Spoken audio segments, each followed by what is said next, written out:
Hello, the internet. Jason Rocket here.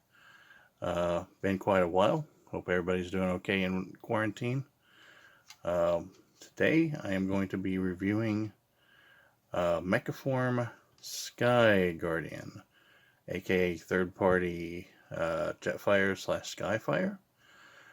And you may be wondering why such a timely review. This is only like a 5 or 6 year old figure. So why now? And the fact of the matter is that I'm cleaning out a lot of stuff, getting ready to sell some stuff, getting ready to, well, throw some stuff away. And this very closely meets that category. And this is one of the, I don't buy a lot of third-party figures, and this is one of the few that I have, and it's also probably the biggest letdown of all the third-party figures I've bought. So I did want to do a review of it before I get rid of it, through whatever method I decide on, be it eBay or improvised explosives. Skyfire is one of my favorite characters, which is why I was so excited about this. I remember in late 84, early 85, seeing Skyfire on the cartoon, seeing him Jetfire in the comics, in the Marvel comics. But when the toy finally came out, I was vastly disappointed because it didn't look like Skyfire or Jetfire from the media. Later I found out, and of course I was watching Robotech around the same time, so I didn't understand why he was a Robotech toy instead of the Jetfire we saw in the cartoons. Years later, I did find out the reasoning. Be it either that Takara didn't want to promote a competitor's toy in Japan, or that they couldn't show Jetfire in his Macross form and animation due to the licensing agreement between Harmony Gold and the original toy manufacturers.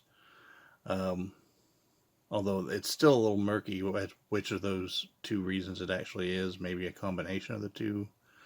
But again, I was always disappointed as a kid that we didn't have a toy that looked like Skyfire. I do have G1 Jetfire. I'm not going to dig him out for this review, though. I've dug out a lot of other Jetfires.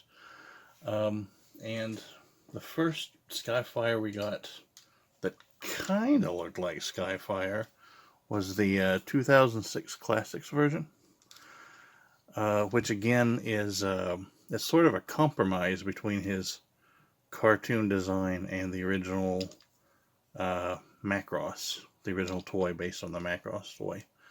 So it was,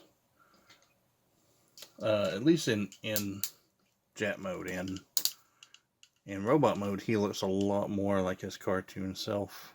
Although it was actually basically his Dreamwave design, I think, that Don Figueroa came up with. But definitely more cartoon inspired in robot mode than the Jet mode. And actually, around the time this one came out, the most recent version had been the Generations Leader Class Jetfire, which in this mode is pretty much purely Macross inspired. Yeah. Now, in robot mode, that one does look quite a bit more like his cartoon model, but has the more angular chest of the toy / the Macross Valkyrie. But because we'd never had a truly cartoon accurate Skyfire, I got really excited when I saw this one. I even had read some negative reviews about it because and I didn't really let it get me down, because man, it just, from pictures, it looks the part, especially in jet mode. So I got pretty excited about that. Just to have, and you know, I tried for the longest time to like this thing, but pretty much I was disappointed the minute I got this thing out of the box. It didn't help that it didn't come with instructions. If you want instructions, there is basically a 14-minute video on YouTube that shows you how to get him from robot mode to jet mode, which I hate. I hate transforming him into jet mode because it's so fiddly and imprecise, and there's a lot of it. The plastic feels terrible, and it feels like you're going to break him at any moment, which is why I'm starting with him in jet mode. It's much easier to get him into robot mode. He does come with this little plastic baggie of missiles, which I have never removed from their baggie because I have hardly ever played with him and hardly ever displayed him. Yeah, because I decided, even though this is arguably more cartoon accurate than either the Hasbro versions that were available at the time, he doesn't measure up to those. So let's get right into the transformation. First thing you want to do is you pull this gun off the bottom. It sort of forms the forward landing gear. Folds up. And then from this point, oh boy, probably unpegging the arms is the best next step. And wow, there's not really this thing is so fiddly. I hate how the legs are folded up. So there's basically these panels on the top of the legs that sort of slides out and then lets you unfold the leg, slide the panel back, fold up the landing gear to form the inside of the lower leg, fold out the foot, unpeg the wing from the top of that panel, slide the panel out, unfold that leg, fold landing gear in,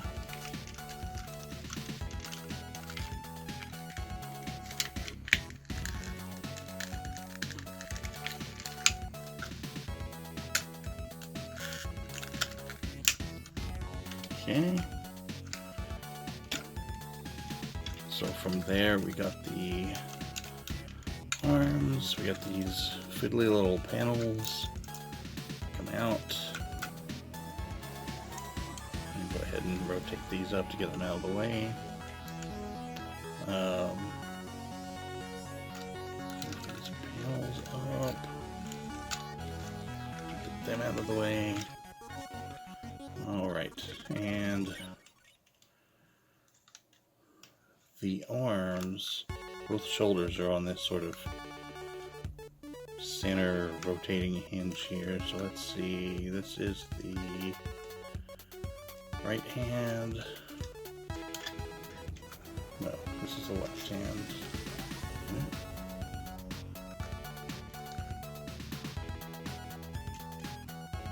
No, this is the left hand. Okay, so I want this.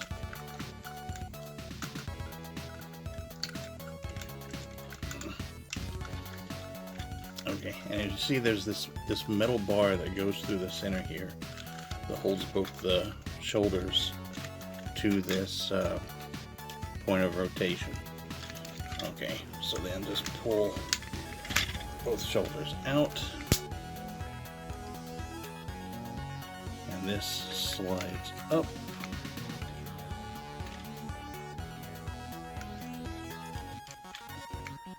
Alright, then the hips kind of fold in. Alright, then we come to this part up here.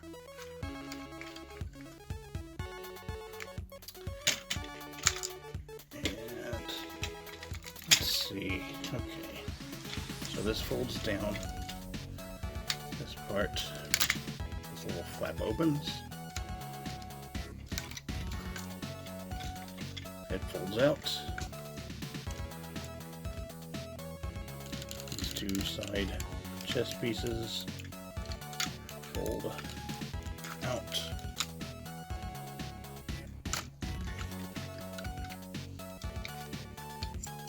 Chest closes up. And there are these little bits here. These little flaps that fold down to form his abdomen.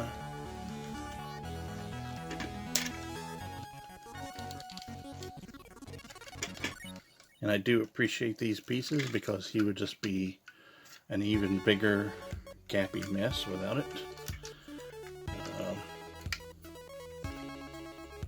Okay.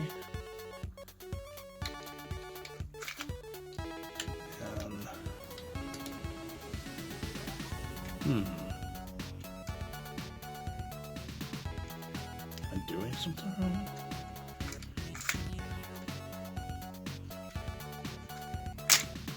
Okay. So that does push down. And then these two tabs go into the holes on this hip piece. The two tabs on the pelvis go together and tab into the nose cone of the jet.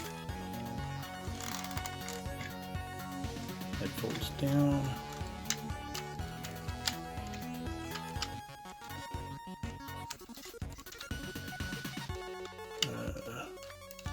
Alright, and there are some holes right here on the backs of the chest plate that these little shoulder plates go into.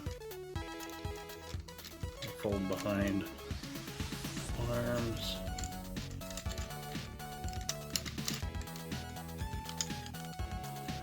And then the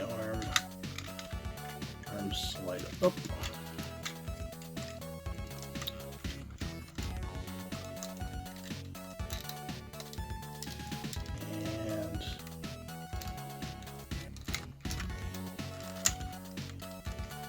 I'm honestly not 100% sure where these go.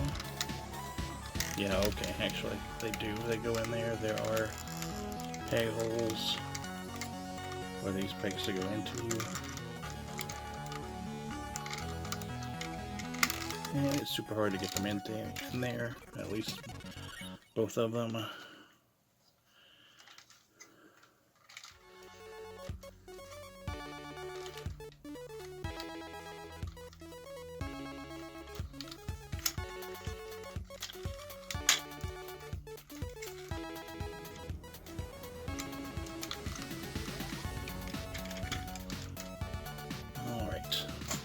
Into the arms.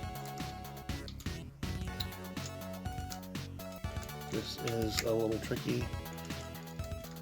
There is like sort of a double joint here where the arm folds away in jet mode, and then you can just swing it forward. And one reason it's so hard to tell which hand is which is this one. This is the right hand, but it's got this little attachment piece that the missiles apparently are supposed to attach to. It does have moving fingers. That's pretty cool. Double jointed fingers, in fact. I come over here and do the same thing on that elbow.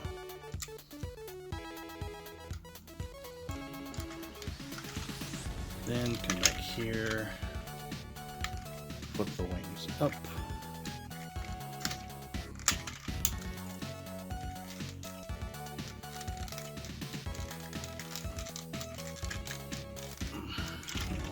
Okay.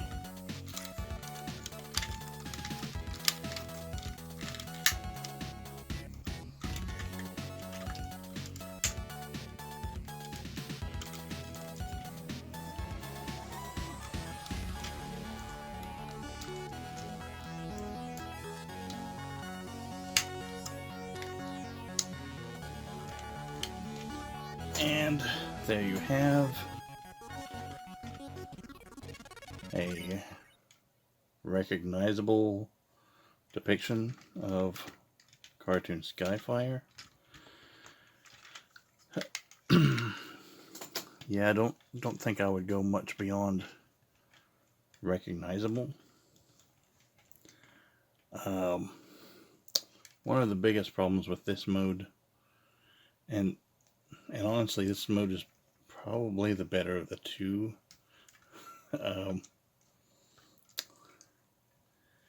is this concave face. Man, it's flat. It's like it's built out of geometrical shapes. It has like no life to it at all. He just looks, well, he looks very sad. So the face doesn't really do him justice. He's pretty gappy.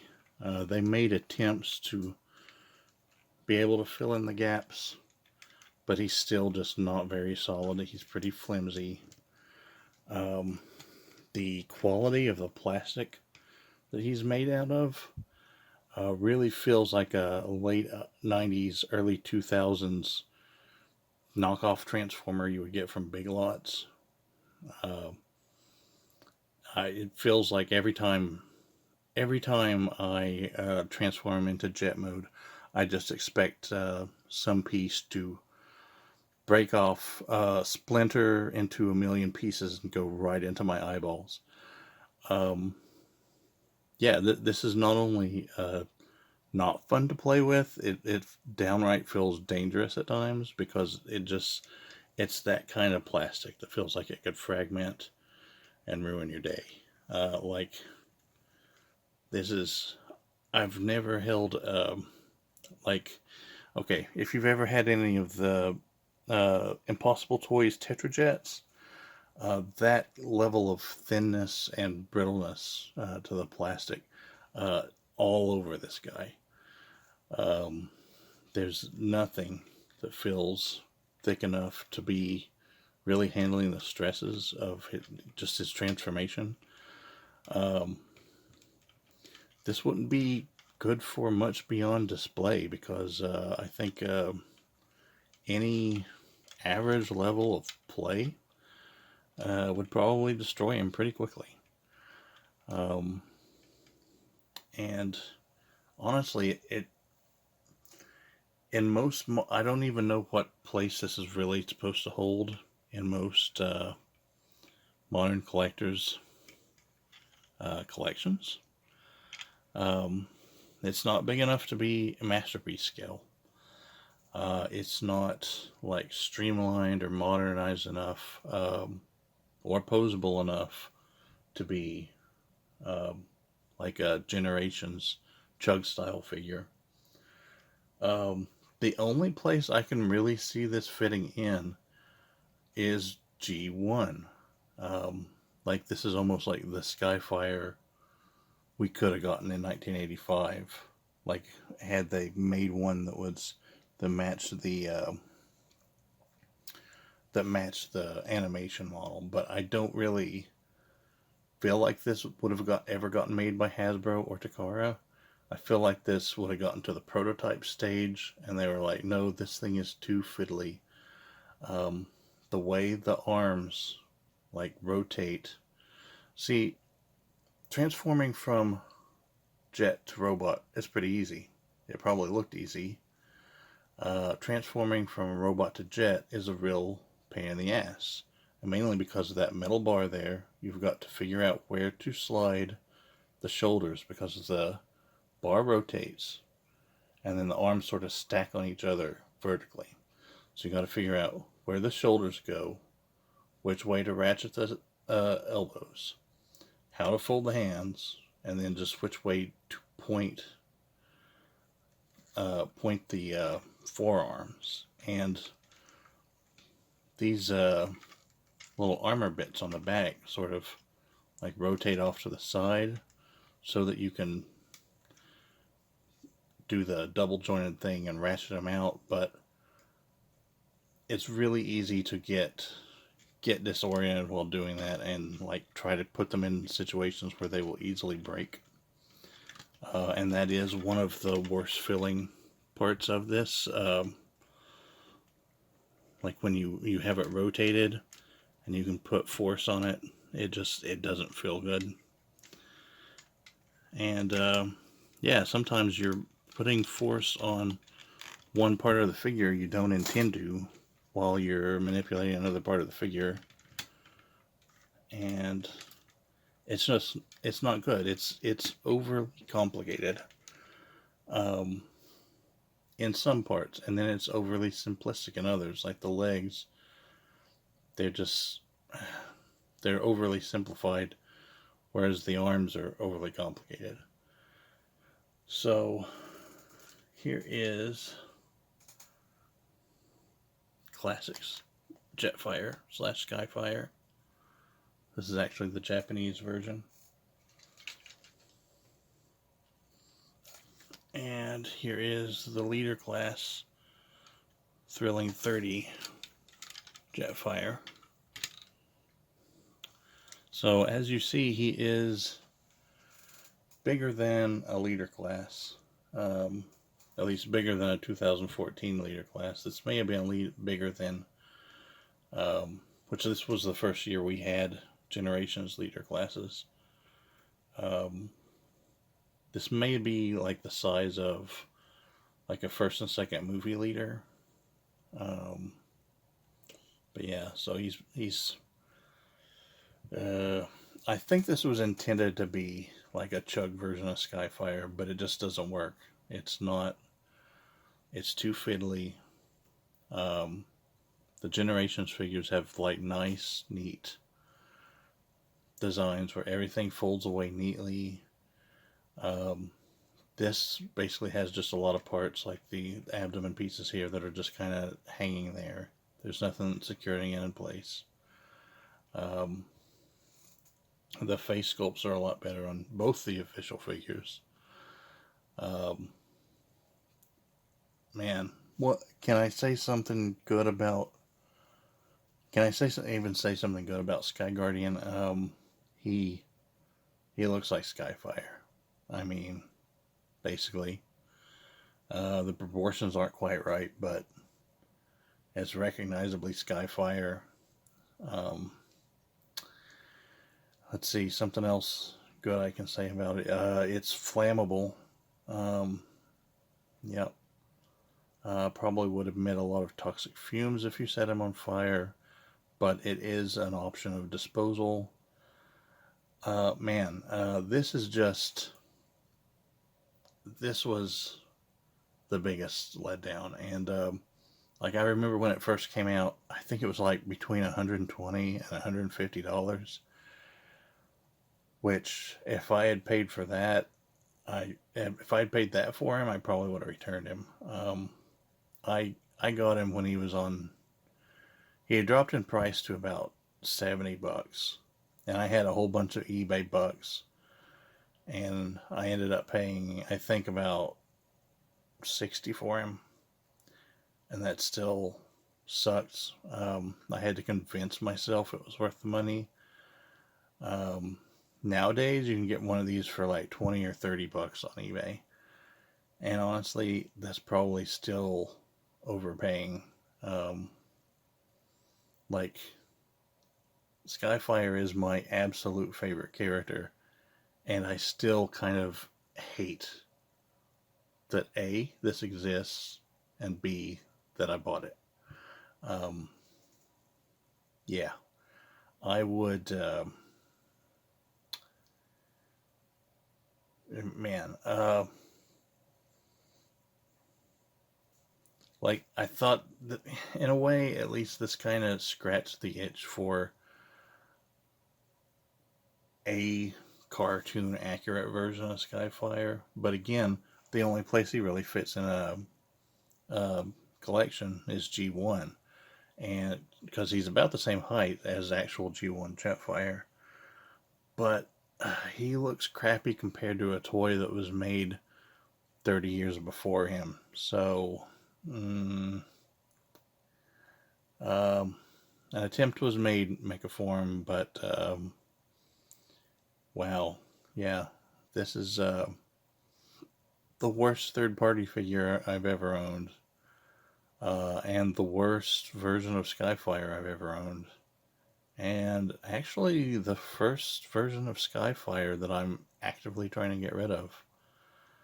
So there you go. If I had to give him a rating on a scale of 5, it'd be like half of a Mr. Belvedere head out of a possible 5 Mr. Belvedere heads.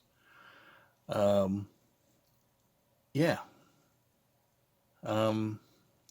Yeah, the best use for this thing is to explode with some pyrotechnics, which sadly it is too far from the 4th of July to have easy access to any pyrotechnics. So I guess I'll just dump them on eBay, and some poor schlub will pay me 10 or 15 bucks plus shipping to have their home blighted with this thing. You either die a hero, or you live long enough to see yourself become the villain. Well, anyway, thanks for watching. Please like, comment, subscribe, all that jazz. All the things to please the almighty algorithm, up to and including human sacrifice. Thanks, folks.